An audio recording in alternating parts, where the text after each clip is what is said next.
ভালো ভর্তা দেখলে আমি যেন বেশিই দুর্বল হয়ে পড়ি। আর গরম ভাতে প্রথম পাতে যদি থাকে এইরকম একটা সুস্বাদু ভর্তা, আমি আর কিচ্ছু চাইবো না। আশা করছি আপনিও চাইবেন না, যদি আপনি ভর্তা প্রিয় মানুষ হন। আর একঘেয়ে ফুলকপি খেয়ে আপনি যদি বোর হয়ে যান, তাহলে এইভাবে একবার ভর্তা করে সব্বাইকে তাক লাগিয়ে দেন।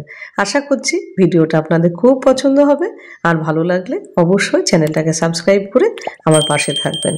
আর যারা আমার নতুন বন্ধু হচ্ছেন কিংবা পুরানো বন্ধু, সবাইকে আমার আন্তরিক ভালোবাসা এবং শুভেচ্ছা।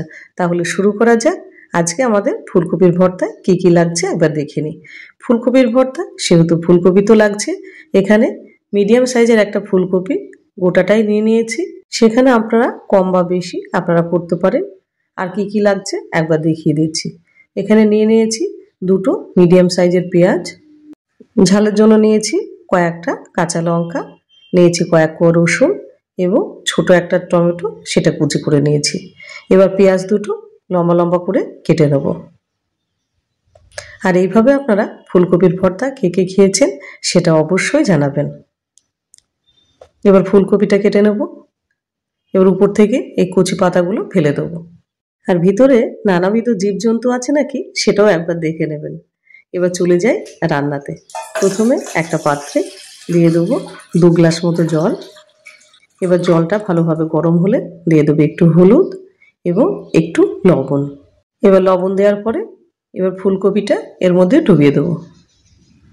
এবার গ্যাসের ফ্লেম লো টু মিডিয়াম রেখে মোটামুটি 6 থেকে 7 মিনিট এটাকে ফুটিয়ে নেবো। 7 মিনিট পর ফিরে আসলাম। ফুলকপিটা ফুটেও গেছে। আর কতখানি সেদ্ধ হয়েছে একবার দেখে নিই। খুব বেশি সেদ্ধ এখানে করা যাবে না, মোটামুটি একটুখানি সেদ্ধ হলে নামিয়ে নিতে হবে। এবার এটা সেদ্ধ হয়ে গেছে। এবার ফুলকপিটাকে তুলে নেব।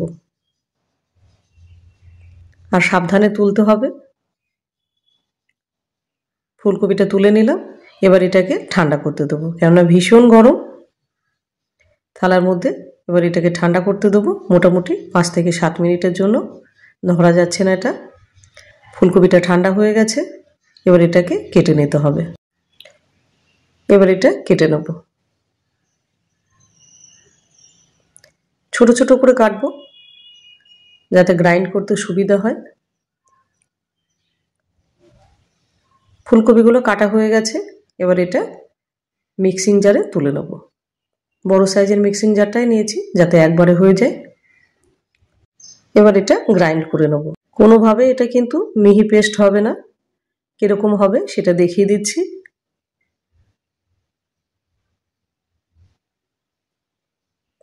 দেখুন, ঠিক এরকম একটু দরদরা পেস্ট আছে, এটা একদম মিহি পেস্ট হয়নি। ঠিক এরকমভাবে পেস্টটা করতে হবে।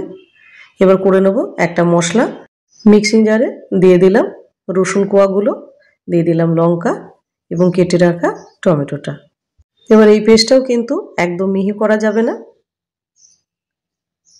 একটু দরদরা পেস্টটা রাখতে হবে। ঠিক এইরকম, এটা মিহি পেস্ট বানায়নি। এবার রান্নায় চলে যায়। কড়াইতে দিয়ে দিলাম 2 চামচ মতো সর্ষের তেল। তেলটা গরম হলে দিয়ে দেবো দুটো শুকনো লঙ্কা। এবার লঙ্কা দুটো ভালো করে ভেজে তুলে নেব। লঙ্কা দুটো তুলে নিলাম। এবার ওই তেলে দিয়ে দেবো 1/2 চামচ মতো কালো জিরে। কালো জিরেটা ভালোভাবে ভাজা হয়ে গেলে দিয়ে দেব বেটে রাখা মশলাটা।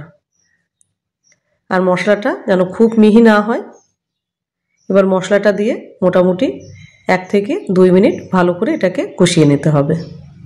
গ্যাসের ফ্লেম রেখেছি লো টু মিডিয়াম। এবারে দিয়ে দেবো কেটে রাখা পেঁয়াজটা। এবার পেঁয়াজটা দিয়ে ভালো করে ভেজে নিতে হবে।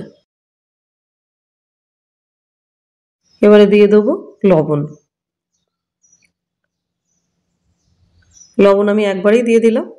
1/2 চামচ লবণ দিলাম, 1/2 চামচ হলুদের গুঁড়ো, 1/2 চামচ কাশ্মীরি লঙ্কার গুঁড়ো, 1/2 চামচ জিরের গুঁড়ো। এবার দেওয়ার পরে সবগুলো একসঙ্গে ভালো করে একটুখানি কষিয়ে নিতে হবে। গ্যাসের ফ্লেম লো টু মিডিয়ামে রেখেছি। এবার দিয়ে দেবো 1 চামচ মতো গ্রেট করা আদা। আদাটা পেস্ট করবেন না, এটা গ্রেট করেই দেবেন, তাহলে কিন্তু খেতে ভালো লাগবে। এবার দিয়ে দেবো কেটে রাখা টমেটোটা। এবার টমেটো দেওয়ার পরে এটাকে মোটামুটি আরও 2 থেকে 3 মিনিট ভালোভাবে কষিয়ে নিতে হবে, যাতে সব মশলা খুব ভালোভাবে কষে যায়। মশলা যত ভালোভাবে কষা হবে তরকারির টেস্ট তত ভালো হবে। এটা খুব সুন্দরভাবে মশলাটা কষানো হয়ে গেছে আর তেলও ছেড়ে দিয়েছে।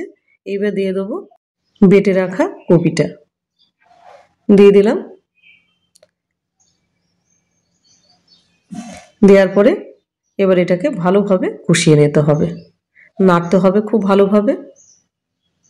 আর ভর্তা কষানোর কাছেই কিন্তু মেন টেস্ট।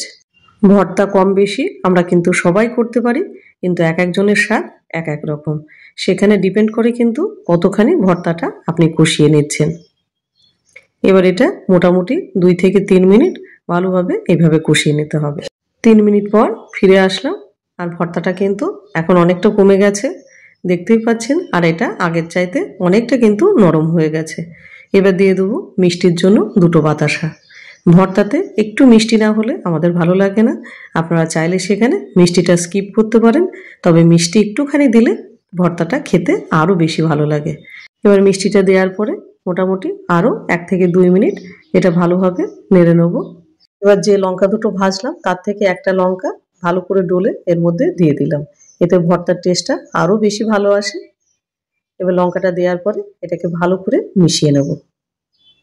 লঙ্কা এখানে আমি একটা দিয়েছি, আপনারা চাইলে সেখানে 2, 3, 4 আপনাদের যা খুশি দিতে পারেন। এবার দিয়ে দেবো হাফটা লেবুর রস। ভর্তায় একটুখানি টক হলে এটা আরও বেশি ভালো লাগে। আর আপনারা যদি টকটা না দিতে চান তাহলে সেটা স্কিপ করতে পারেন, তবে পারফেক্ট ভর্তা করতে গেলে একটু লেবুর রস দিতেই হয়, এতে স্বাদটা আরও বেশি বাড়ে। এবার লেবুর রস দেওয়ার পরে এটা মোটামুটি 1 মিনিট মতো এটাকে নাড়তে থাকবো। এবার দিয়ে দেবো 1 চামচ মতো সর্ষের তেল, এটা অবশ্যই দেবেন। এবার সর্ষের তেল দেওয়ার পরে আরও কিছুক্ষণ এটাকে নেড়ে নেব। আর আমার এই ভিডিওটা আপনি কোথায় থেকে দেখছেন সেটা অবশ্যই কমেন্ট সেকশানে জানাবেন। এবার এটা কড়াই থেকে কিন্তু ছেড়ে দিচ্ছে, দেখতেই পাচ্ছেন। কড়াই আপনার বলে দেবে যে ভর্তা রেডি হয়ে গেছে। এবার দিয়ে দিলাম কিছু ফ্রেশ ধনেপাতা। ধনেপাতা না দিলে যেন ভর্তার টেস্টটাই আসে না। ধনেপাতা দেওয়ার পরে এটাকে ভালো করে আরেকটুখানি নাড়াচাড়া দিয়ে নেব। দেখতেই পাচ্ছেন কড়াই থেকে পুরো কিন্তু ছেড়ে ছেড়ে যাচ্ছে। ভর্তা আমাদের প্রায় হয়েই গেছে। এবার গ্যাসের ফ্লেমটা অফ করে দেবো। এবার একটা থালায় ঢেলে এবার একটা স্প্যাচুলা দিয়ে সুন্দরভাবে একটু শেপ দিয়ে দেন, এতে দেখতে ভালো লাগবে। এবার উপরে দিয়ে দেন যে ভাজা লঙ্কাটা আছে সেটা, আর কিচ্ছুটি লাগবে না। তাহলেই তৈরি হয়ে গেল সুস্বাদু ফুলকপির ভর্তা। আর গরম ভাতে প্রথম পাতে যদি থাকে এইরকম একটা মজাদার ভর্তা, খাওয়াটা জাস্ট জমে যাবে। ভিডিওটা আশা করি আপনাদের খুব ভালো লেগেছে। আর যদি ভালো লেগে থাকে তবে চ্যানেলটাকে সাবস্ক্রাইব করে একটা লাইক এবং সুন্দর করে একটা কমেন্ট আর শেয়ার করে দিন, যাতে ভর্তাপ্রেমী মানুষদের কাজে আসতে পারে। আর আরও বিভিন্ন ধরনের যদি আপনি ভর্তা দেখতে চান তাহলে ভিজিট করতে হবে বাসন্তী রান্নাঘর, সেখানে কিন্তু নানান ধরনের ভর্তা আছে। আশা করি আপনাদের ভালোই লাগবে। তবে আজকে চলি, ভালো থাকবেন, সুস্থ থাকবেন, আবার দেখা হবে।